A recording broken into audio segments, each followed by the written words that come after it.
Morning YouTube, Mr. Moore here, Stick Survival. What I've got for you today is a Maxpedition Sabrecat, and what I've done today is I've loaded it up as in sort of to try and make a bug out bag, EDC, whatever way you look at it. Before I jump on in, I'll just go through a few of the points on it. First of all, what it is, the actual Sabrecat itself is made of 1000 denier water resistant lightweight nylon, and it's really good strong material. It's got a Teflon coating for easy clean and stain resistance. It's also a triple polyurethane coated for water resistance. The zippers are YKK with paracord pulls, really good quality. The buckles are high quality Duraflex buckles. All the internal seams are taped and finished, and all the stress points on the pack are double stitched for strength. And as well as that, it comes with this high grade closed cell foam padded belt, which makes it really comfortable to wear. And the idea behind this is essentially it's a big bum bag, but what you can do is there's a sleeve that goes the entire length here, which I put in my Thermarest seat pad. I think it's really good for that, and it also provides a little bit extra padding on the back. But what you can do is you can put these away, tuck them into there, fasten it up, and just use it as a grab bag. So that's a really good idea from Maxpedition. Here in the UK, I've purchased this from a company called Heine Haynes, and I buy all my Maxpedition gear from them because their prices are very reasonable and the customer service that I receive from them is absolutely outstanding. So well done, Heine Haynes. Okay, so what have I done with this pack?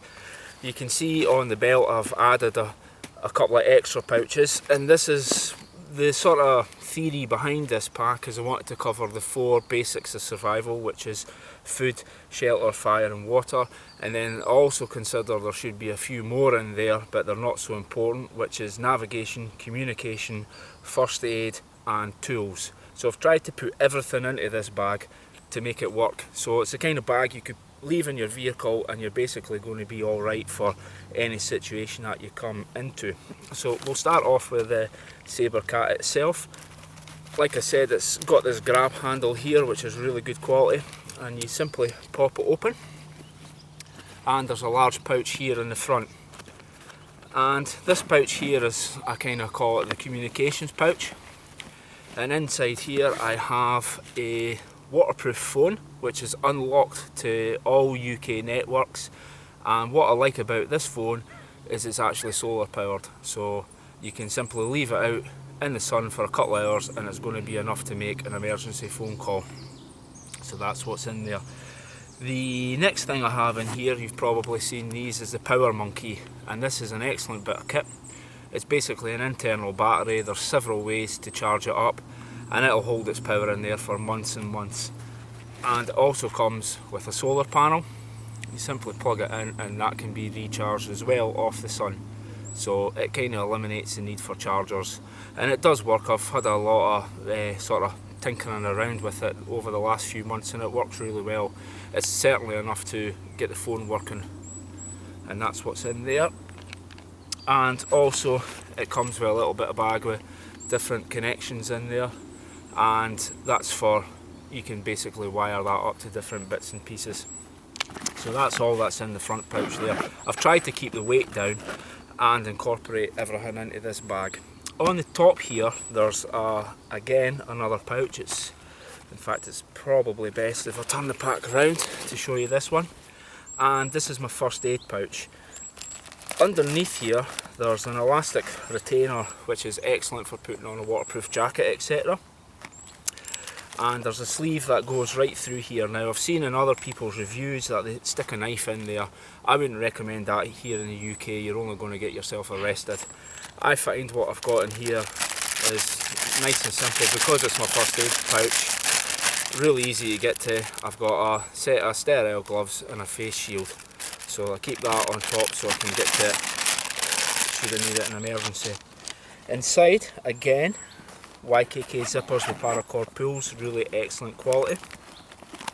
Myself some toilet wipes here, which is always a handy thing to have.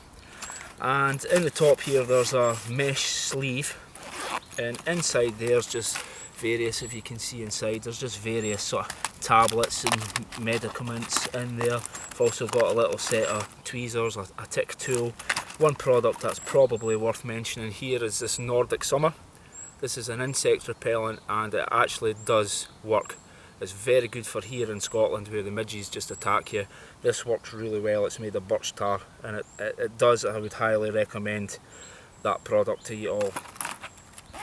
And then in here I have various, again, first aid. I have some TCP in here, some talcum powder, some hand gel, and I also have a little torch here which I use as a signal beacon. And then in there's another sleeve, and there's various compeeds, plasters, just all the usual bits and bobs that you would have in your first aid kit. So that's what I have in the top pouch there. Turn it back round.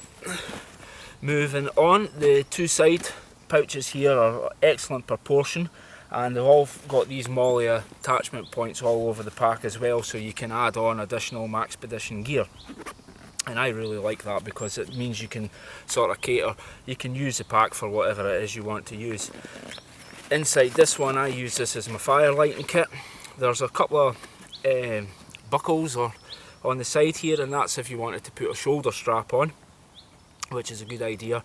I personally don't use the shoulder strap. I have another system in place which I'll come on to in a minute. And on there I have one of the windmill lighters in orange, so I don't lose it. You'll notice most of my kit I have is either orange or yellow, because there's nothing worse than spending all that money on gear and then you lose it. Which again is one of the reasons why I like the Maxpedition Sabrecat, because it enables you to sort of compartmentalise all your gear so you know where everything is. And in there have a waterproof bag with my fire lighting kit in there. I won't go into this today because I plan on doing a separate video on this at some point in the future. And you can see they're nice big deep pockets. Just as a matter of interest, you can actually fit in the Dutch 44 pattern mug. Will actually go into these pockets. I actually prefer the Dutch mug, or rather I prefer the Dutch mug with the Maxpedition gear because it seems to fit in the pouches better. Again, it's probably because it's the same size as the American stuff, and all the Maxpedition gear is built around the American stuff, so it seems to work better. And I also have a Pocket Boy silky saw. So everything I need for fire lighting is in this pouch, so I know exactly where it is. There's also, you can see there's a good deep pockets, and there's a internal sleeve there for holding bits and pieces as well on that. On the other side, this one is exactly the same.